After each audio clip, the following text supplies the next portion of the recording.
Buenas noches y bienvenidos a este especial de Procurando TV, en el que hablaremos de la gestión de la Procuraduría General de la Nación en todo lo relacionado con las demandas de casación penal. Para hablar de este tema, Andrés Martínez se encuentra con nuestros invitados de hoy. Adelante, Andrés.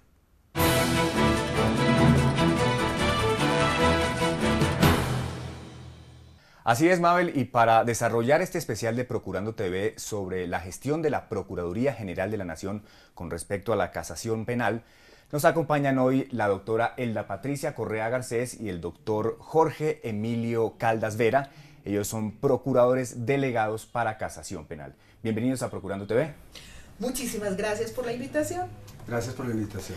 Bueno, comencemos, doctora Elda Patricia, por explicarle a la ciudadanía en qué consiste el recurso de casación penal. La casación es un recurso extraordinario de naturaleza vertical. Es decir, en el mundo del derecho penal hay dos clases fundamentales de recursos. Los horizontales, que es fundamentalmente la reposición, en la que las personas objeto de una decisión someten nuevamente a consideración del mismo funcionario que tomó la decisión ese punto. Y los verticales, que son la apelación y la casación. La casación es realmente un recurso que se plantea siempre sobre decisiones adoptadas por las salas penales de los tribunales en los casos de ley 906, es decir, en los casos del sistema oral acusatorio. En los casos del sistema anterior, del sistema escritural de la ley 600, la casación en principio se plantea para las decisiones de sala penal del tribunal, pero en algunos casos excepcionales se podía plantear lo que se denomina una casación extraordinaria o per saltum para decisiones de los jueces de circuito. ¿En qué momento interviene la Procuraduría General de la Nación en el trámite de esta demanda de casación penal? Cuando la Corte Suprema de Justicia en su sala de casación penal admite la demanda, ya sea en el sistema de la ley 600 como en el sistema de la ley 906 de 2004. Allí la Procuraduría tiene un término de traslado para conceptuar vía escrito si es en el trámite de la ley 600 y en forma oral si es en el nuevo sistema penal acusatorio. ¿Quién interpone el recurso de casación? El recurso de casación puede ser interpuesto por las partes e intervinientes que tengan interés jurídico para ello. Es decir, lo puede interponer la Fiscalía General de la Nación, el Ministerio Público, el defensor y el apoderado de víctimas. Eventualmente podría hacerlo el tercero civilmente responsable. ¿Y de qué depende que cada una de estas partes la interponga? Del interés jurídico que tengan para asumir el recurso. ¿Solo una de estas partes puede interponer el recurso? No, el recurso puede ser interpuesto por todos ellos o por uno de ellos. El que tenga interés jurídico, si todos lo tienen, todos podrían interponer el recurso extraordinario de casación. Con una precisión. Y es que como las demandas de casación son esencialmente técnicas, la Corte puede decidir admitir unas e inadmitir otras en un mismo caso, o admitirlas todas. O frente a una demanda que presente diferentes cargos, es decir, que señale distintos errores en la sentencia, admitir unos cargos e inadmitir otros. Bien, y ahora los invito a ver un informe en el que la Procuraduría General de la Nación intervino en el tema de casación penal. En septiembre de 1999, Jaime Torres Ochoa, un comerciante de esmeraldas en la zona de Quipama, en el departamento de Boyacá, le vendió un lote de esmeraldas avaluado en 40 millones de pesos a los señores Álvaro Humberto Romero Bernal y su socio Pedro Carranza. Al momento de la venta, Carranza le pagó a Torres Ochoa la mitad del valor de las esmeraldas, es decir, 20 millones de pesos.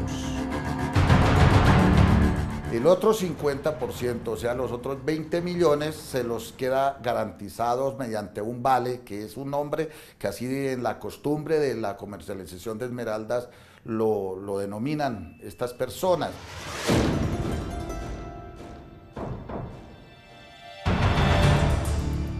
Posteriormente, el deudor, Álvaro Humberto Romero Bernal, le hizo unos abonos a Torres Ochoa hasta quedarle debiendo tan solo 10 millones de pesos. Sin embargo, con el paso del tiempo, no se volvió a saber nada de Romero Bernal, a pesar que la deuda continuaba pendiente. Un día inesperado, accidentalmente, en la ciudad de Bogotá, se encuentran en la vía pública tanto el deudor, que es el señor Romero Bernal, como el señor Torres Ochoa, que son los acreedores. Y se cruzan los números telefónicos de sus celulares y hablan, dialogan, que en el término de 8 días saldaría el señor Romero Bernal esa deuda. Pese al acuerdo, el pago nunca llegó.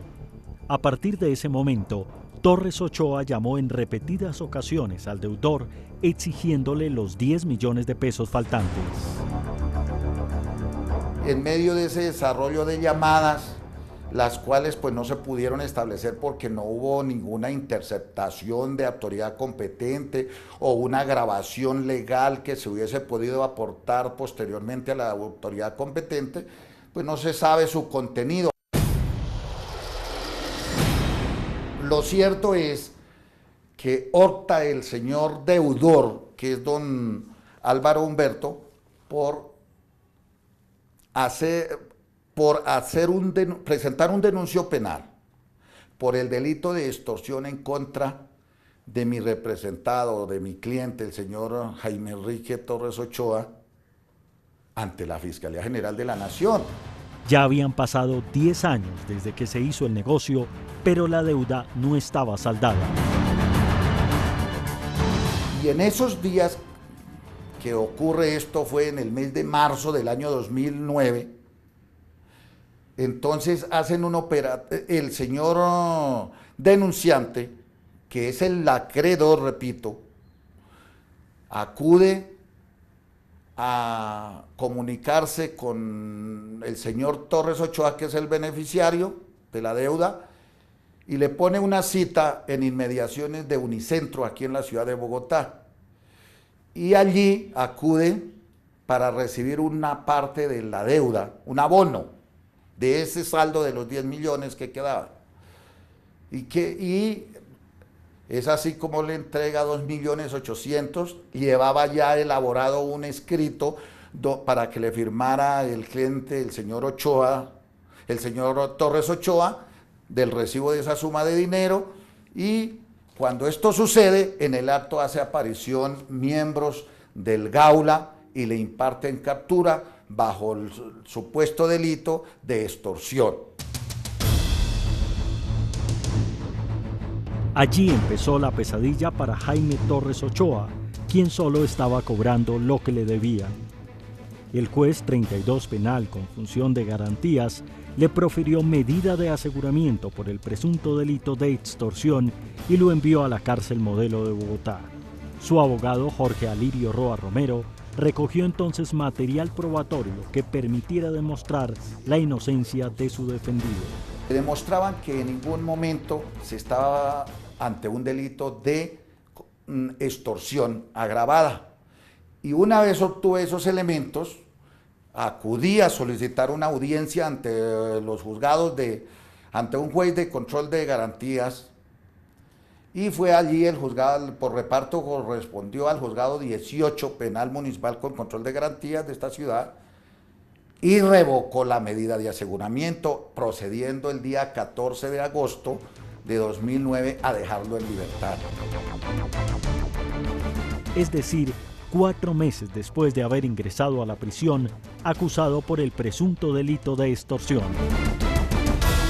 2 años después, en el 2011, y luego de seguir el curso del proceso, la juez 16 penal municipal con función de conocimiento dictó sentencia absolutoria en beneficio de Jaime Enrique Torres Ochoa, decisión con la cual no estuvo de acuerdo la fiscal delegada, quien apeló la decisión.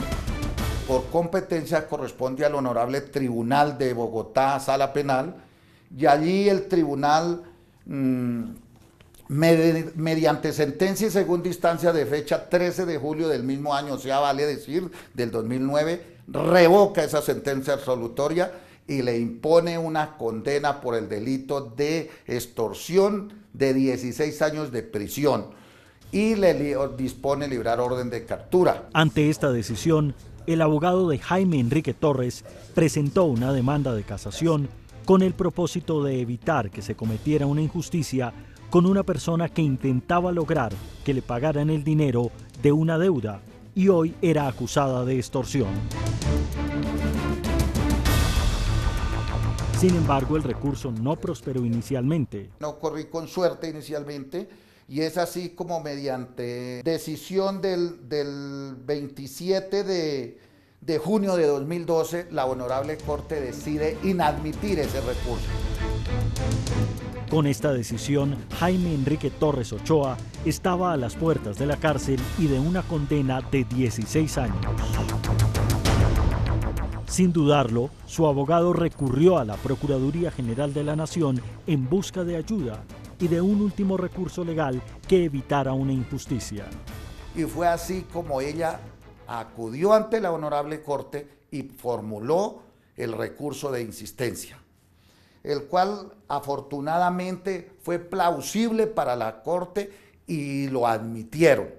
Fue admitido el recurso de insistencia promovido por la Procuraduría General de la Nación. La intervención de la Procuraduría, en la que se argumentaba, entre otros aspectos, que para la época de los hechos, en los negocios entre comerciantes de esmeraldas, la palabra tenía la equivalencia a un título valor, arrojó resultados positivos.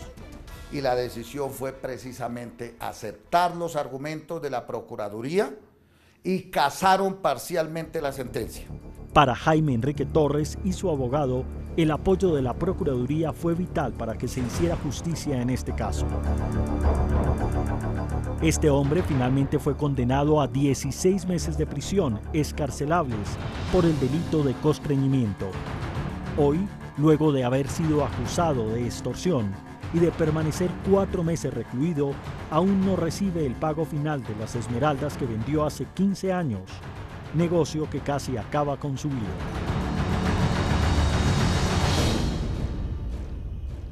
Vamos a unos mensajes institucionales y ya regresamos con la segunda parte de este especial de Procurando TV sobre casación penal.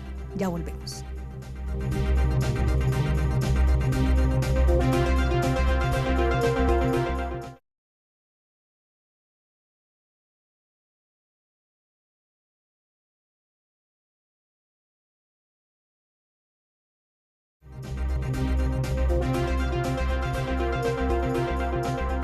En la segunda parte de este especial, los procuradores delegados para la casación penal nos hablan sobre los conceptos que el Ministerio Público presenta ante la Corte Suprema de Justicia. Andrés, continúe usted con nuestros invitados.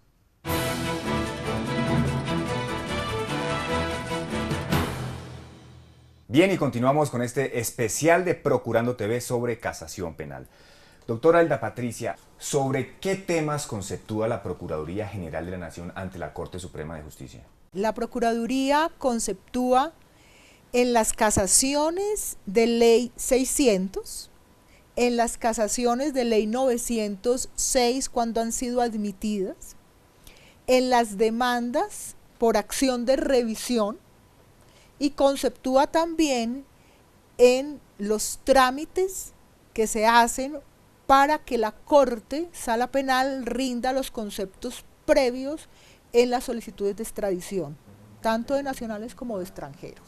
Hay una situación particular también que establece la Ley 906 y es que cuando la demanda de casación es inadmitida, el demandante puede también recurrir ante el Ministerio Público o ante el magistrado que no haya compartido la decisión fundamental y principal de la sala, mayoritaria de la sala, cualquiera de los dos, en una especie de recurso que se llama insistencia. En esos recursos especiales, el Ministerio Público examina a solicitud del demandante si existe algún tipo de error en la admisión de la demanda y la inadmisión de la demanda, o si existe una grave violación de derechos y garantías fundamentales que haga necesario que la Corte se pronuncie de fondo, haciendo a un lado las formalidades de la demanda para garantizar los derechos esenciales. Pero es discrecional de la Corte tener en cuenta o no este concepto de la Procuraduría. Sí, al fin y al cabo se trata de un concepto lo que emite la Procuraduría. No obstante, debo decir que en muchísimos casos de sin igual importancia, la Corte acoge los planteamientos de la Procuraduría en los conceptos que rinde ante ella. Ahora vamos a ver otro de los casos en los que la Procuraduría General de la Nación intervino con respecto a la casación penal.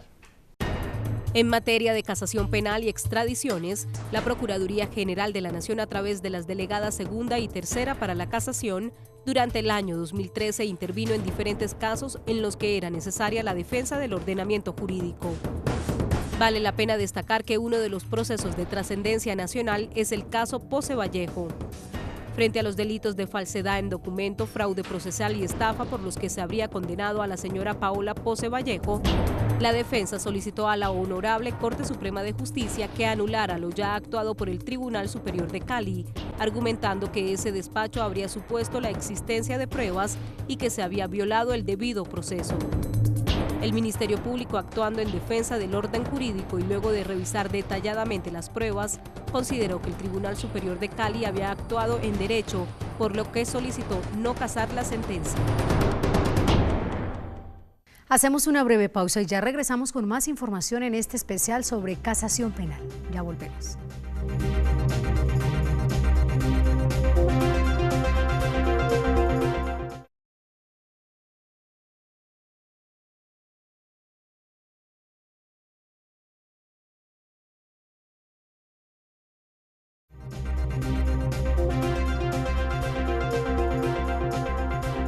En el cierre de nuestro especial, los procuradores delegados para la casación penal, Elda Patricia Correa Garcés y Jorge Emilio Caldas Vera, nos explican en qué casos hay lugar para la demanda de casación penal.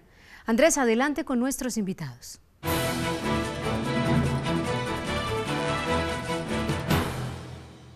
Bien, y regresamos con esta última parte del especial de Procurando TV sobre casación penal.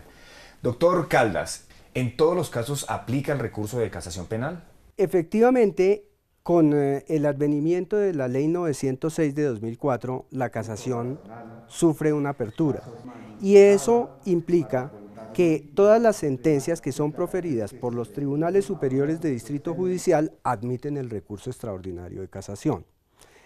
En el sistema anterior con tendencia inquisitiva era mucho más riguroso ese aspecto e implicaba que, por ejemplo, solo se admitían aquellas sentencias que tuvieran una cuantía determinada, lo cual no ocurre en la actualidad. ¿La casación penal es el último recurso que tiene un ciudadano para demandar una sentencia judicial? Efectivamente, dentro de la vía ordinaria al trámite del proceso, la casación es el último recurso que tiene el ciudadano o cualquier interviniente dentro del proceso penal para cuestionar las decisiones de los jueces. El ciudadano, la Fiscalía, el Ministerio Público, como explicaba ahora el doctor Caldas, cualquiera de los intervinientes del proceso, tienen la posibilidad de apelar y después, como último recurso extraordinario, pero dentro del trámite normal del proceso, está la casación. Hay una acción para las sentencias ya en firme y ejecutoriadas, que es la acción de revisión, pero ya no es un juicio que se haga dentro del proceso sin que este haya concluido, que sí caracteriza a la casación, que si bien es un recurso extraordinario, es dentro del mismo proceso. Doctora Elda Patricia, doctor Jorge Emilio, muchísimas gracias por haber estado aquí en Procurando TV y explicarnos en detalle y con claridad la intervención o la gestión de la Procuraduría General de la Nación en torno a la casación penal. Nosotros finalizamos este especial con un nuevo informe, esta vez sobre estadísticas de la gestión de la Procuraduría General de la Nación con respecto a la casación penal. En el 2013, la Procuraduría General de la Nación realizó más de 2.390 actuaciones de intervención con respecto a los recursos de casación, trámites de extradición, acciones de revisión y mecanismos de insistencia. En el marco de la Ley 600 de 2000, que contiene el Código de Procedimiento Penal que estuvo vigente hasta el 2005, el Ministerio Público emitió 80 conceptos en casación. En el mismo periodo y conforme a la Ley 906 de 2004, conocida como Sistema Penal Acusatorio, la Procuraduría General de la Nación intervino en 39 audiencias de casación y estuvo presente en 76 lecturas de fallo. Las Procuradurías delegadas para la casación penal recibieron de la Corte Suprema de Justicia 193 notificaciones de solicitudes de extradición en el 2013. En 142 casos se presentaron dentro de esta vigencia alegatos de conclusión que contienen los argumentos del Ministerio Público para apoyar o no cada solicitud de extradición. A través de la Procuraduría General de la Nación, cualquier colombiano tiene la posibilidad de acudir al mecanismo de insistencia cuando la demanda de casación haya sido inadmitida por la Sala Penal de la Corte Suprema de Justicia. En este sentido, el Ministerio Público formuló durante el 2013 201 pronunciamientos y se adelantó la revisión de 166 actuaciones, donde incluso ya existían condenas. Dentro de los múltiples casos donde el Ministerio Público conceptuó regido por el ordenamiento jurídico, se destacan el de la señora Nidia Esther Velilla, acusada de los delitos de desplazamiento forzado, homicidio agravado y otros, derivados de la masacre ocurrida el 17 de enero de 2001 en el corregimiento de Chengue, Sucre, donde perdieron la vida 29 personas. El Ministerio Público consideró que existía duda respecto a la responsabilidad de la procesada, dado que demostró en esa fecha que se encontraba laborando en Barranquilla y determinó que se trataba de una confusión con su hermana Modesta Velilla Pérez, quien posiblemente pertenecía a estos movimientos armados. Por tanto, se pidió casar la sentencia y absolver a la investigada. Basado en el concepto de la Procuraduría, el caso se resolvió como efectivo por parte de la Corte Suprema de Justicia. Hemos llegado al final del especial sobre casación penal. Recuerden que este y todos los capítulos de Procurando TV se encuentran a su disposición a través de la página web www.procuraduría.gov.co. Gracias por acompañarnos y nos encontramos este lunes a las 8 de la noche aquí en Procurando TV. Hasta pronto.